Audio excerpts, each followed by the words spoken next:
구약 성경 사사기 11장 12절로 40절까지 말씀입니다. 그런데 오늘 본문이 길어서 29절부터 40절까지 한 절씩 함께 교독하도록 하겠습니다. 제가 먼저 읽습니다. 이에 여호와의 영이 입다에게 임하시니 입다가 길르앗과 므낫세를 지나서 길르앗의 미스베에 이르고 길르앗의 미스베에서부터 암몬 자손에게로 나아갈 때에 그가 여호와께 서원하여 이르되 주께서 과연 암몬 자손을 내 손에 넘겨주시면 내가 암몬 자손에게서 평안히 돌아올 때에 누구든지 내 집 문에서 나와서 나를 영접하는 그는 여호와께 돌릴 것이니 내가 그를 번제물로 드리겠나이다 하니라.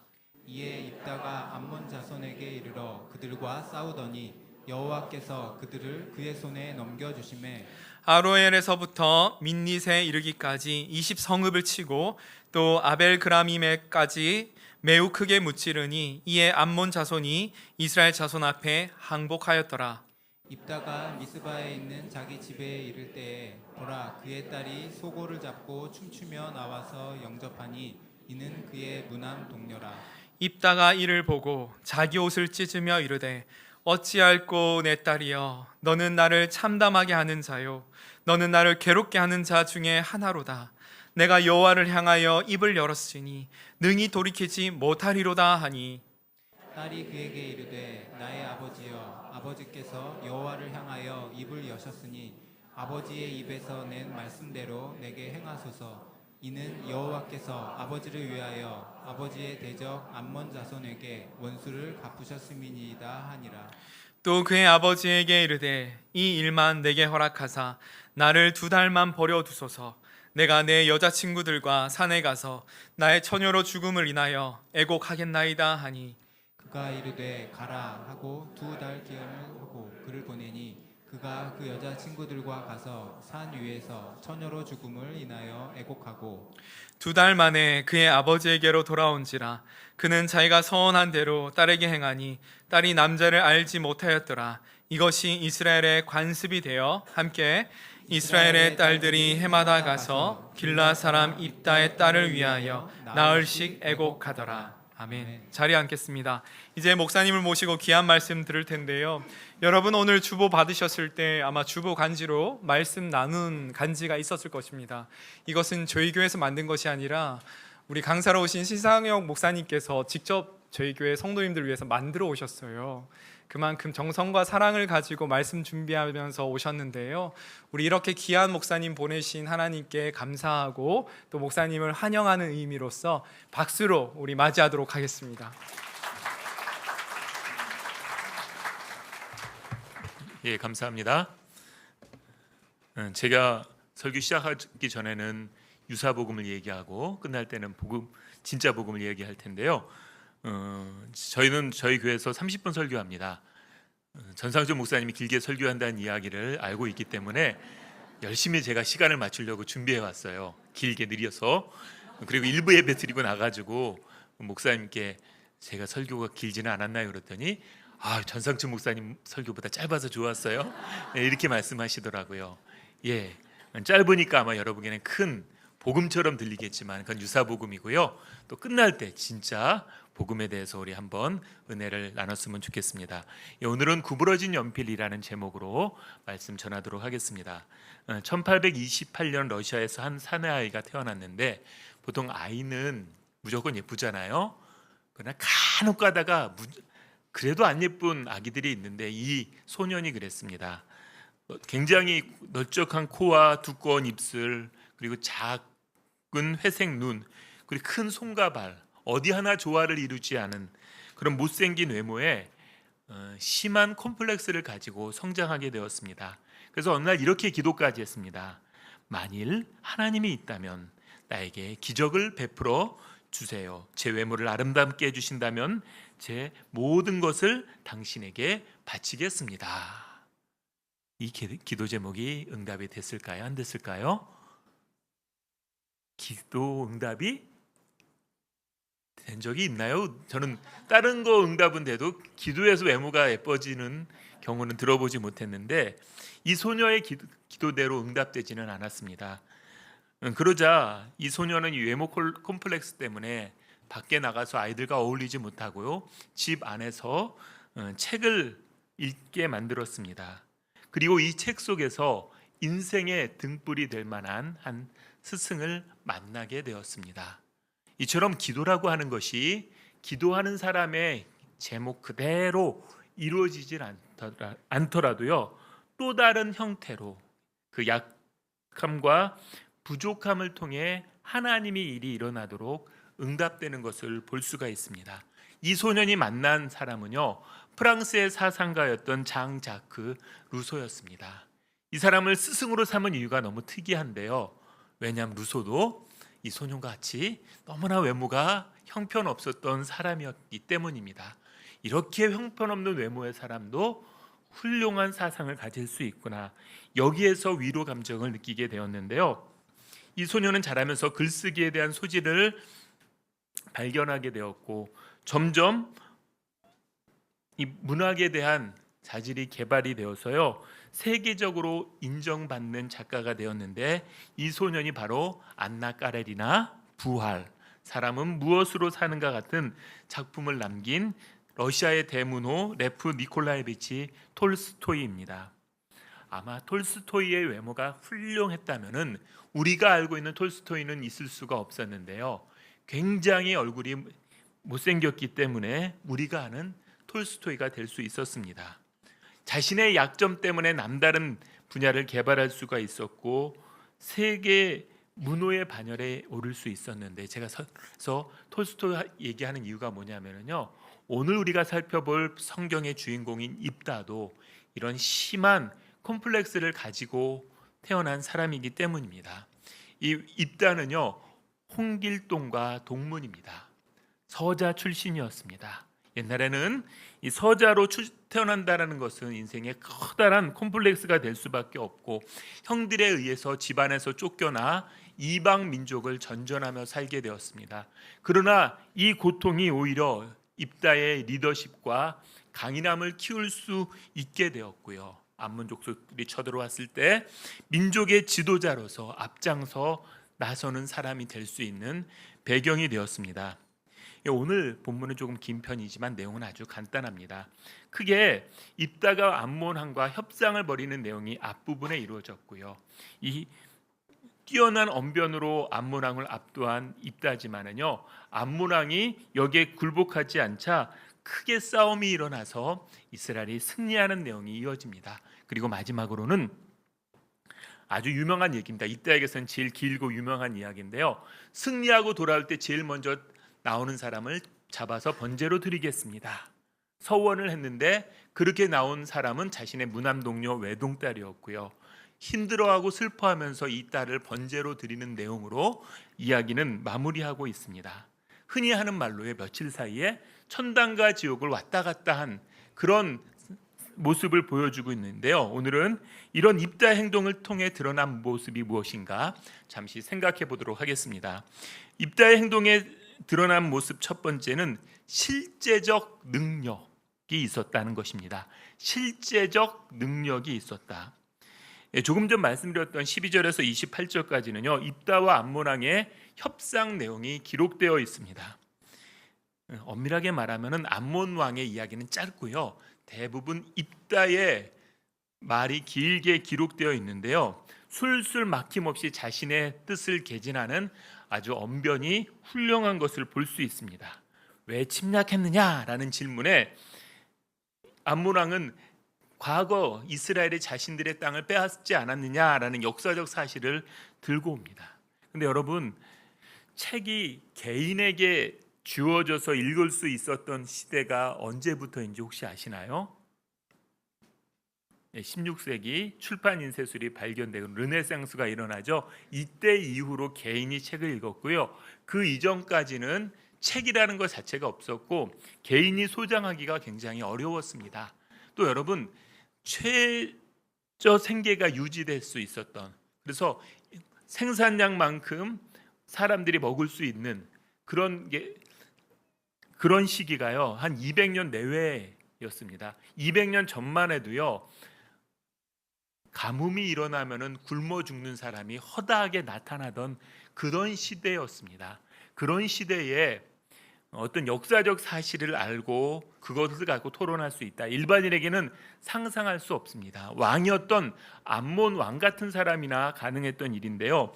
일단은 이런 암몬 왕의 이야기에 정확한 역사적 사실로 논증을 하면서 신학적 이유 선례를 들어서 암몬 왕을 효과적으로 제압하고 있는 모습을 볼 수가 있습니다. 일단은 이 군사적 능력만 뛰어난 게 아니라요, 해박한 역사적 지식과 그것을 표현할 수 있는 뛰어난 언변이 있었던 사람입니다. 그리고 하나님께서 이스라엘을 구원하실 때는요, 그냥 믿음만 보고 하신 게 아니라 이런 입다의 군사적인 능력, 뛰어난 언변, 이런 것을 같이 사용하고 있는 것을 볼 수가 있습니다. 근데 여러분, 성경에서는 하나님께서 미련한 것들을 통하여서 지혜로운 자를 부끄럽게 하시고 약한 자들을 통해 강한 자를 부끄럽게 하신다라는 그런 이야기가 있습니다. 이건 하나님의 주권과 은혜를 이야기하는 것인데요. 그러나 이것이 인간이 가져야 될 재능과 기회를, 노력과 열심을 대신하지는 않습니다. 우리가 공부를 해서 인생을 준비하거나 어떤 사업을 하기 위해 준비하거나 할 때요, 최선을 다해 준비하고 노력하는 것은 굉장히 중요합니다. 왜냐하면 하나님이 일하실 때는요, 그런 우리의 재능이나 노력이나 열심을 사용하시기 때문입니다. 그렇기 때문에요, 하나님의 일을 한다고 하면서 기본적으로 갖춰야 될 지식이나 실력을 갖추는 것을 등한히 하는 것도 문제가 되고요, 반대로 하나님을 의식하지 않고 인간의 지식과 실력만이 전부다라고 생각하는 것도 또 다른 극단입니다. 하나님을 의지하는 사람은요, 하나님을 마음을 다해 의지하지만 한편으로는 필요한 실력과 준비를 갖추는데도 굉장히 힘을 쏟아야 됩니다. 제가 학생 때 했던 이야기가 있습니다. 시험을 볼 때 학생이 열심히 공부하는 게 더 중요하냐, 열심히 기도하는 게 더 중요하냐, 어떤 게 더 중요한가요? 둘 다가 중요합니다. 하나님을 모르는 학생은 열심히 공부만 하는 학생이고요, 하나님을 믿는 사람은 열심히 기도만 하는 사람이 아니라 열심히 기도도 하고 열심히 공부하는 사람이라고 할 수가 있습니다. 그런데 제가 그럼 이 두 가지를 학생 때 열심히 잘 했을까요? 못했을까요? 잘 못했습니다. 잘했으면 굉장히 공부로서 탁월한 명성을 낳았는데 그러질 못했습니다. 그런데 하나님 감사한 거는요, 내가 완벽하게 균형을 이루지 못하더라도 사용하실 수 있다는 겁니다. 내가 중간에 실수를 할지라도, 조금은 헤맬지라도 그것이 하나님의 실패가 아니고요, 저의 실패는 될 수 있을지라도 하나님은 그것까지도 사용하시기 때문에 은혜라고 할 수가 있습니다. 그러나 어떤 일을 앞두고 준비할 때는요, 열심히 기도하고 열심히 준비하는 것, 둘 다가 필요합니다. 여러분, 지금 유대인들에게 가장 존경받는 조상을 꼽으라면 혹시 누구를 꼽는지 아시나요? 다윗을 최고로 꼽습니다. 그런데 하나님께서 많은 사람들 중에서 다윗을 뽑아서 이스라엘을 왕을 삼은 이유가 시편 78편에 기록되어 있는데요, 우리 70절에서 72절을 같이 한번 읽어보겠습니다. 또 그의 종 다윗을 택하시되 양의 우리에서 취하시며 젖 양을 지키는 중에서 그들을 이끌어내사 그의 백성인 야곱 그의 소유인 이스라엘을 기르게 하셨더니 이에 그가 그들을 자기 마음의 완전함으로 기르고 그의 손에 능숙함으로 그들을 지도하였도다. 하나님께서 다윗을 어디에서 취하셨다고 말씀하시냐면은 양의 우리에서 취하셨다. 양을 치는 모습을 보면서 저런 모습으로 양을 친다면은 하나님의 양인 이스라엘도 잘 다스릴 수 있겠구나 생각해서 양의 우리에서 취했다라고 이야기합니다. 그리고 다윗이 어떤 모습으로 했냐면요, 자기 마음의 완전함으로 길렀고 성실함과 최선을 다해 진정성의 그 일을 감당했고, 또한 그 손에 능숙함으로 여러 가지 재능과 기술들을 잘 숙련하여서 이스라엘의 왕으로서의 통치를 하였다라고 이야기합니다. 여러분, 우리가 몇 가지 기억해야 되는데요. 하나님께서 우리를 선택하실 때는 거창한 비전을 갖고 있을 때가 아니라요, 현재 자신이 맡겨진 일에 충성된 것이 중요하다는 것입니다. 그래서 신약에서는 작은 일에 충성된 자에게 큰 일도 맡기신다라고 이야기하고 있습니다.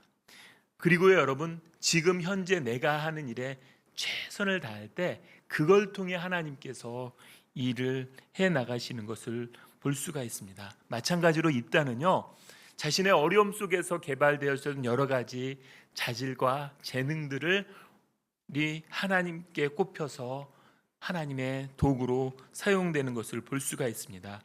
입다의 행동에 드러난 모습 두 번째는요, 맡은 일에 대한 집중력입니다. 맡은 일에 대한 집중력. 전쟁에 나가기 전 입다는 이렇게 서원하는데요, 우리 30절 31절을 같이 읽어보겠습니다. 그가 여호와께 서원하여 이르되 주께서 과연 암몬 자손을 내 손에 넘겨주시면 내가 암몬 자손에게서 평안히 돌아올 때에 누구든지 내 집 문에서 나와서 나를 영접하는 그는 여호와께 돌릴 것이니 내가 그를 번제물로 드리겠나이다 하니라. 전쟁에서 이기고 돌아올 때 가장 먼저 환영하는 사람을 하나님께 번제로 드리겠다. 당시 이방인들이 행하던 인신 제사를 드리겠다라는 것입니다. 하나님께서는 사람을 제물로 바치는 것을 원하실까요? 원하시지 않을까요? 원하시지 않습니다. 이것은 율법에서 엄격히 금합니다. 창세기에서 아브라함에게 아들 이삭을 바치라고 한 것은요, 사람을 바치라는 의미가 아니라 아브라함의 믿음을 시험하기 위해서였고요. 그 믿음을 확인한 이후 곧바로 아브라함의 손을 멈추게 하고 대신 제사를 치를 양을 보내준 것을 볼 수가 있습니다. 그럼에도 불구하고 입다가 이렇게 서원했다는 것은요, 이방 민족의 가증한 풍습에 엄청난 영향을 받고 있었다. 이스라엘 민족들은 심각한 영적 혼란함을 겪고 있었다라는 것을 보여주는 증표라고 할 수가 있습니다. 그럼에도 불구하고요, 자신의 가장 먼저 나오는 사람을 번제로 드리겠다라는 것은 인간적인 의미에서는요, 자신이 할 수 있는 최선의 노력을 하겠다라는 이런 면모를 보여주는 것을 볼 수가 있습니다. 다만 그런 열심이 하나님에 대한 바른 지식이 동반되지 않으면요, 비참한 결과를 가져올 수 있음을 보여주는 사례라고 할 수가 있습니다. 그러나 하나님께서 입다를 통해 이스라엘을 구원할 때는요, 이런 자신의 맡겨진 일에 최선을 다하는, 집중하는 입다의 모습을 보고 선택한 것을 우리가 알 수가 있습니다. 일반 사회에서도요, 자기 분야의 두각을 나타내는 사람들을 보면은 굉장한 노력과 집중력을 발휘하는 것을 볼 수가 있습니다. 제가 두 가지 사진을 보여드리도록 하겠는데요, 띄워주십시오. 어떤 사람이냐면 둘 다 골프 선수의 손을 찍은 사진입니다. 첫 번째 사진은 유로피언 투어에 출전하는 스웨덴의 프로 골퍼 알렉스 노렌이라고 하는 선수의 손이고요. 두 번째 사진은요, 우리나라 프로 골퍼이자 지금은 JTBC 해설위원으로 활동하는 송경서 해설위원의 손입니다. 둘 다 굳은 살이 깊게 박혀 있습니다. 이분들이 얼마나 골프 그립을 잡고 열심히 훈련하고 있는가를 잘 보여주는데요. 흔히 예체능은 타고난 재능이 있어야 된다라고 이야기하는데요. 그래도 프로 선수가 될 정도라면은 고도의 노력과 집중력이 있어야만 함을 잘 보여줍니다. 마찬가지로 다른 분야에서도요, 어떤 성취를 내려고 하면은 대충 해서는 안 되고 집중력 있게 일해야 됩니다. 전에 제가 한 신방을 할 때요, 2004년 아테네 올림픽에서 여자 탁구 복식 부분에서 은메달을 땄던 이은실 선수를 신방한 적이 있었습니다. 순회동에서 사역할 때였는데요. 그리고 이 내용은 제가 설교 시간에 바로 써도 된다라는 허락을 미리 받아놨기 때문에 하는 말인데요. 이 남편은 굉장히 좀 감성적인 분이셨어요. 미술을 이렇게 하시는. 그리고 여자분은 이은실 선수는 운동선수니까 좀 씩씩했습니다. 신혼 때였기 때문에 제가 이런 얘기를 물었는데요. 결혼하고서 무엇이 힘들었느냐 그랬더니 이 감성적인 남자분이 신혼 때 계속 분위기를 잡으려고 하는데 잠잘 때까지 탁구 라켓을 잡고 자는 게 너무 분위기 깨져서 힘들었다, 이 이야기를 하더라고요.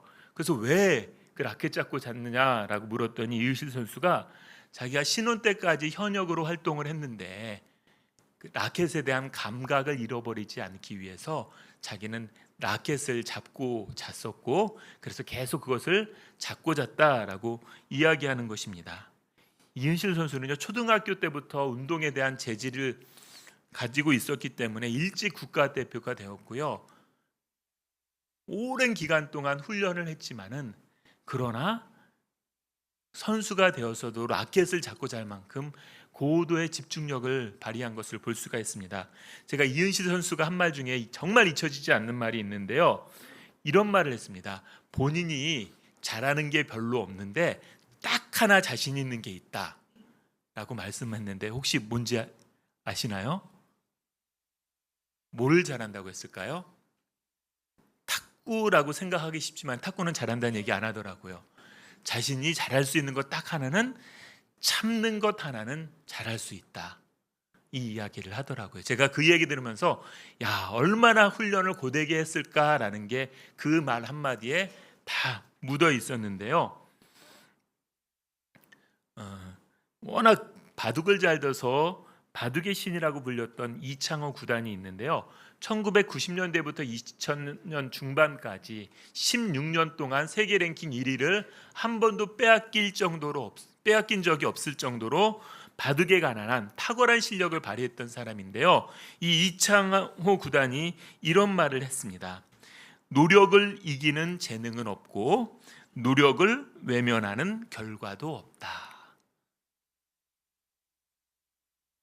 사람들은 결과만 보고 천재라고 이야기할지 모르지만은 천재라고 불리기까지 얼마나 노력을 했었는가를 엿볼 수 있는 말입니다. 어떤 분야에서든 여러분 남다른 성취를 내는 사람들은요, 남다른 노력과 집중력이 있었습니다.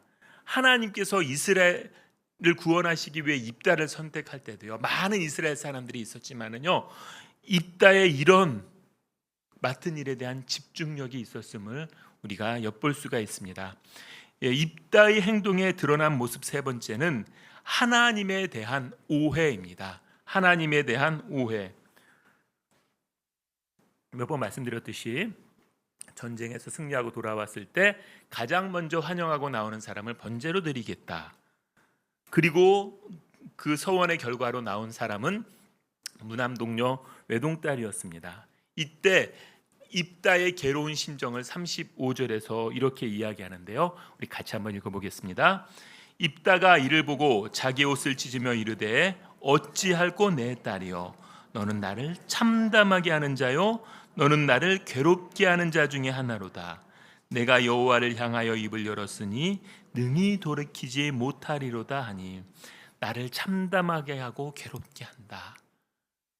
자신의 딸을 번제로 드려야 되는 아버지의 괴로운 심정이 잘 묻어나 있습니다. 그러나 내가 서원하였으니 어쩔 수 없다라고 한탄하는 것인데요. 하나님께서는 사람을 번제물로 바치는 걸 원하지 않습니다.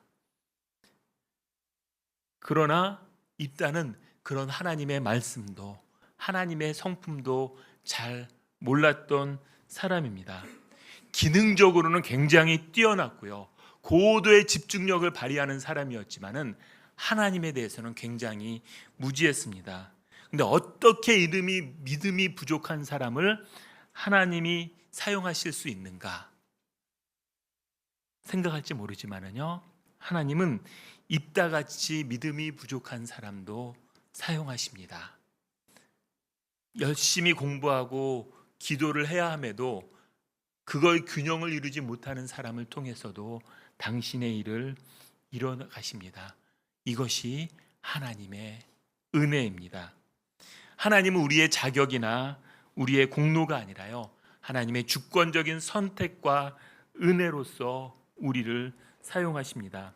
이 입다 이야기를 두고요, 팀 켈러 목사님은 이런 명제를 남겼는데요. 하나님은 구부러진 연필로도 똑바로 쓰실 수 있다.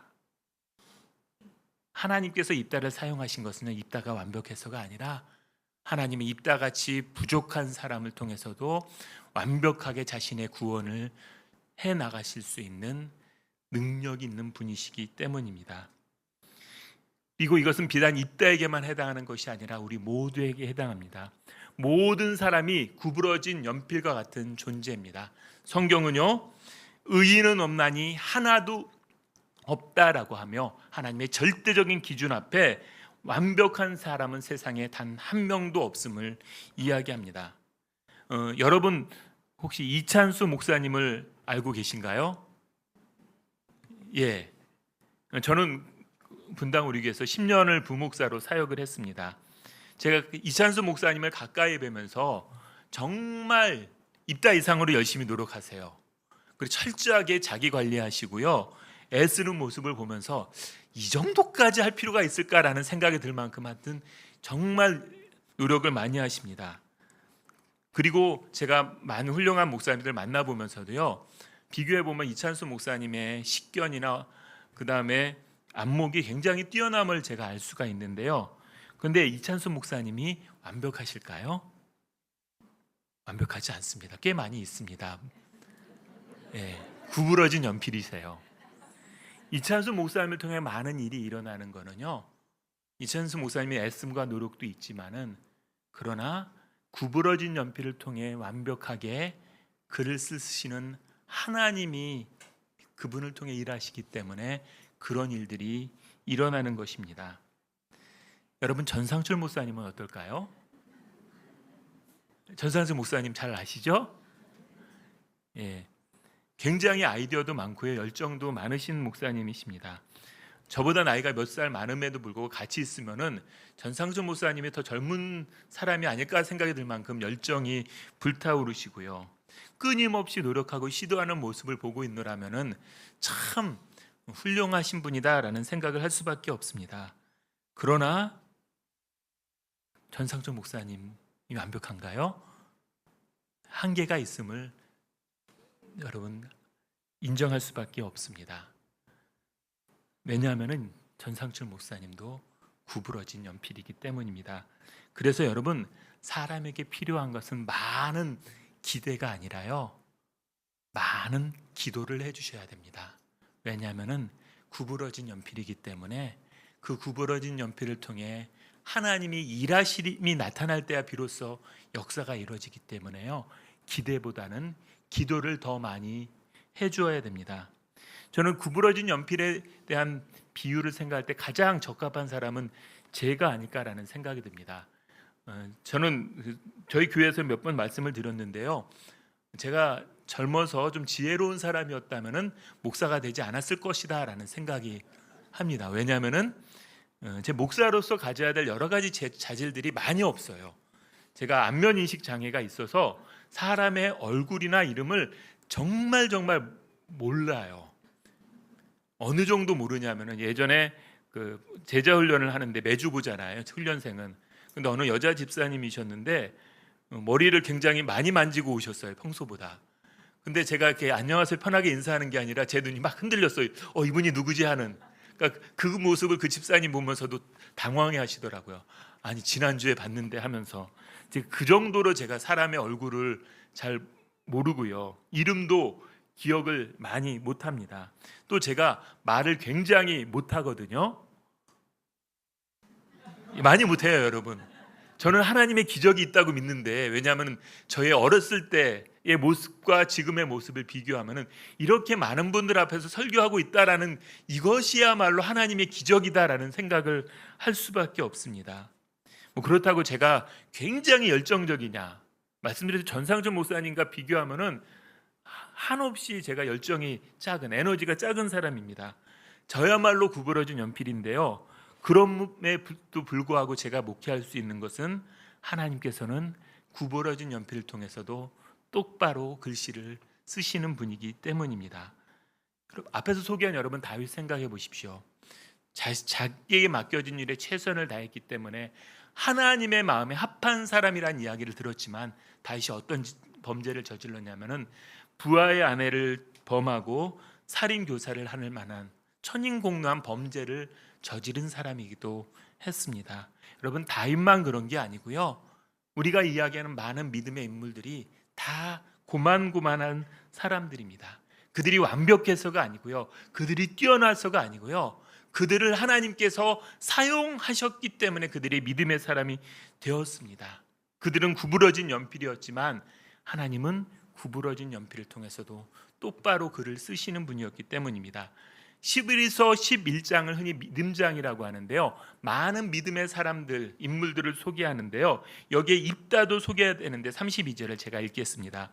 내가 무슨 말을 더하리요? 기드온, 바락, 삼손, 입다, 다윗 및 사무엘과 선지자들의 일을 말하려면 내게 시간이 부족하리로다. 입다와 더불어서 다윗, 사무엘을 이야기합니다. 입다의 수준이 다윗과 사무엘 같은 수준이 아니라요. 다윗과 사무엘의 수준이 입다와 별 차이가 없다라는 것입니다. 믿음의 사람이지만은 그들이 그렇게 인간적으로만 완벽하지 않다는 것입니다. 그렇기 때문에 히브리서 11장에서 많은 믿음의 인물들을 이야기하고 나서 이들을 본받읍시다 얘기 안 합니다. 여러분 바로 이어지는 12장 1절 2절에서 이렇게 이야기하는데 우리 같이 한번 읽어보겠습니다. 이러므로 우리에게 구름같이 둘러싼 허다한 증인들이 있으니 모든 무거운 것과 얼매이기 쉬운 죄를 벗어버리고 인내로서 우리 앞에 당한 경주를 하며 믿음의 주요 또 온전하게 하시는 이인 예수를 바라보자. 구름같이 허다한 증인들이 있지만 이 사람들을 본받읍시다가 아니고요. 얼매이기 쉬운 죄를 벗어버리고 인내로서 우리 앞에 당한 경주를, 그들이 겪었던 한계를 우리도 똑같이 겪고 있고 그럼에도 그들을 통해 완벽하게 하나님은 이루신 하나님이 계시니까 우리가 낙담하지 말고 우리의 믿음이 온전해질 수 있도록 믿음의 주요 온전케 하시는 예수를 바라보자. 우리가 바라봐야 될 것은 성경에 나왔던 위대한 인물들이 아니라 오직 예수 그리스도이십니다. 왜냐하면요, 성경에 나오는 위대한 믿음의 사람이나 저나 여러분이나 다 구부러진 연필이고요. 그래서 우리에게는 스스로 구원할 수 없기 때문에 유일한 구원자 예수 그리스도가 필요한 것입니다. 우리는 구부러진 연필과 같은 존재이지만은 우리가 믿음의 주요 온전케 하신 이인 예수 그리스도를 바라보고 살 때요, 하나님께서는 우리를 통해서도 하나님의 역사를 똑바로 온전히 써 가실 것입니다. 우리의 연약함과 부족함에도 불구하고, 아니 그 연약함 때문에 십자가의 은혜를 부어주셔서 완벽하게 그 일을 해 나가실 것입니다. 우리 성도님들은 자신의 삶의 자리에서 어떤 구부러진 연필의 모습을 하고 계십니까? 자신의 부족함 때문에 낙심하고 있는 분들도 있고요. 또 스스로 넘을 수 없는 벽 앞에서 절망하는 부분도 있으리란 생각이 듭니다. 그런데 우리가 소망해야 될 것은요, 그런 자신의 연약함, 자신 앞에 커다랗게 봉착한 문제가 아니라요, 우리의 시선을 믿음의 주요 온전케 하신 이인 예수님께로 돌리는 것, 이것이 믿음입니다.